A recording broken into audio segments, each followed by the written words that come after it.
สวัสดีครับผมนายแพทย์ณรงค์ ธาดาเดชนะครับเป็นศัลยแพทย์ทำการรักษาดูแลด้านศัลยกรรมเต้านมมาเป็นเวลาเกือบ40 ปีนะครับการดูแลรักษาเต้านมนี่ก็เลยตั้งแต่การรักษาคนที่เป็นก้อนคนที่เป็นโรคนะครับก็เรียกว่ารักษาโรคนะในกรณีที่ผู้ป่วยที่มีความพิการหรือต้องการตกแต่งเต้านมเช่นมีเต้านมคล้อยในกรณีที่คลอดลูกเราก็สามารถทำให้เต้านมเต่งตึงขึ้นกรณีคนที่มีเต้านมขนาดเล็กอยากเสริมทำให้เต้านมขนาดใหญ่ขึ้นก็สามารถทำได้ณปัจจุบันนี้ในเรื่องของ LGBT นะครับผู้หญิงซึ่งต้องการจะเอาหน้าอกของตัวเองออกก็สามารถมาทำการรักษาตรงส่วนนี้ได้เขาเรียกว่า female to male หรือกรณีผู้ชายซึ่งมีหน้าอกเล็กและต้องการเป็นหน้าอกแบบผู้หญิงเราก็สามารถเสริมให้มีหน้าอกขึ้นได้เขาเรียกว่า male to female นะครับณปัจจุบันนี้กรณีของการผ่าตัดลดน้ำหนักหลังจากลดน้ำหนักลงแล้วก็มีการคล้อยของเต้านมหน้าท้องอย่างนี้นะครับเต้านมแล้วก็สามารถมาแต่งกระชับทำให้เต้านมตึงขึ้นมาได้นะครับก็คือครบวงจรในเรื่องของการดูแลรักษาเรื่องเต้านมครับวันนี้เราก็จะมาเจาะลึกนะครับลงไปในรายละเอียดเรื่องของการเสริมหน้าอกด้วยวิธีที่ทันสมัยเขาเรียกว่าการส่องกล้องนะครับก็เรียกว่า endoscopic breast augmentation นะครับการทำก็อาจจะทำโดยการใช้แผลตรงรักแร้นะครับเป็นแผลเล็กๆเสร็จแล้วก็ใช้เครื่องมือเนี่ยพร้อมกับกล้องเนี่ยส่องเข้าไปทำการหาโพรงบริเวณหน้าอกเพื่อจะเอาซิลิโคนเนี่ยใส่ลงจากนี้เข้าไปอยู่ในหน้าอกของเรานะครับการส่องกล้องเนี่ยเป็นวิธีที่น่าจะดีที่สุดในปัจจุบันนี้ก็คือ1เลือดออกน้อยแผลเล็กแล้วก็เจ็บปวดน้อยแล้วการฟื้นสภาพที่จะกลับไปทำงานได้เร็วไวนะครับก็ถือว่าเป็นเทคโนโลยีสมัยใหม่ของการทำการเสริมหน้าอกนะครับ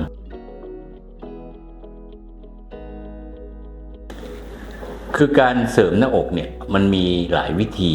บางคนก็เรียกว่าลงปานนมบางคนก็จะมาลงที่ร่อง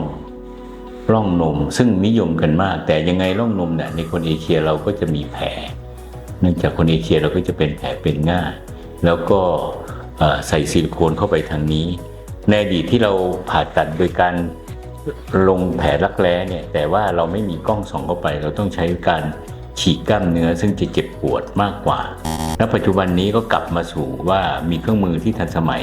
ใช้กล้องส่องเข้าไปทางรักแร้จะเป็นแผลเล็กๆนะครับแล้วก็เอาซิลิโคนใส่เข้าไปส่วนซิลิโคนเนี่ยก็จะมีหลายชนิดนะครับแล้วแต่ว่าเราต้องการแบบไหนขนาดที่เท่าไหร่นะครับผิวก็จะมีตั้งแต่ผิวเรียบนะครับผิวเรียบเดี๋ยวนี้มี2แบบผิวเรียบแบบธรรมดากับผิวเรียบแบบซิลเซอร์เฟสกับอีกอันนึงคือผิวทรายนะครับ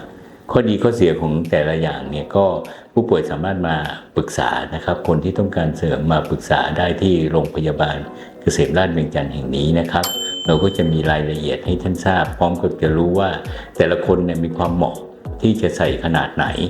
นะครับขนาดของหน้าอกเนี่ย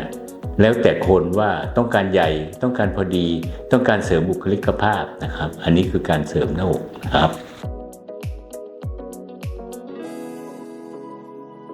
ถ้าผ่าแบบเดิมณปัจจุบันที่นิยมกันก็คือแผลเข้าทางร่องนมร่องหน้าอก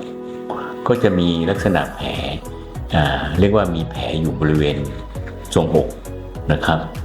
ส่วนการผ่าตัดด้วยการส่องกล้องทางรักแร้เนี่ยก็จะเป็นแผลขนาดเล็กแล้วก็การหาโพรงที่จะให้ซิลิโคนเข้าไปเนี่ยจะสามารถทำได้กระชับพอดีและความเจ็บปวดก็จะน้อยนะครับภาวะที่มีน้ำเหลืองมีเลือดออกก็จะน้อยเพราะว่าเป็นการขยายด้วยกล้องแล้วก็ใช้ไฟฟ้าเนี่ยไปตัดกล้ามเนื้อตำแหน่งที่จะเอาซิลิโคนใส่เข้าไปนะครับ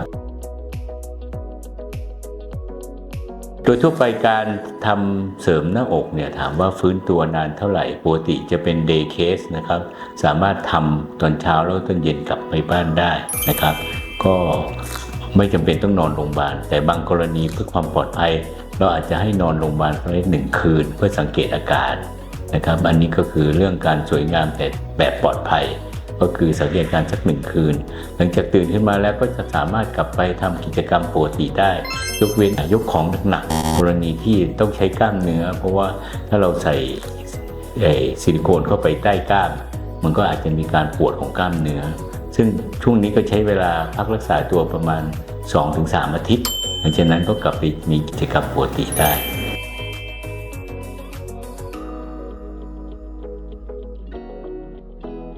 ก็การส่องกล้องถือว่าเป็นกระบวนการที่ปลอดภัย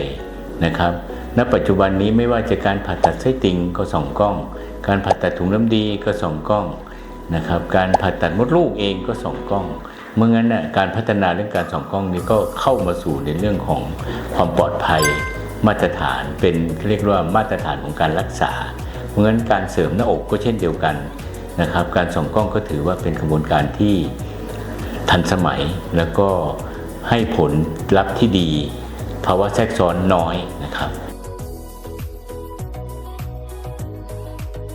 คือคนที่จะทำศัลยกรรมเนี่ยต้องศึกษานะครับศึกษาว่าการศัลยกรรมหน้าอกเนี่ยมีกี่วิธีท่านสามารถเข้าไปหาในข้อมูลทางเว็บไซต์อะไรต่างๆได้แต่ถ้าท่านต้องการทราบรายละเอียดและคุยกันโดยตรงท่านต้องมาปรึกษาที่โรงพยาบาลเกษมราชเวียงจันทร์แห่งนี้นะครับเราจะมีทีมแพทย์ทีมพยาบาลทีมเจ้าหน้าที่ที่ให้คำปรึกษาด้านนี้ในรายละเอียดนะครับ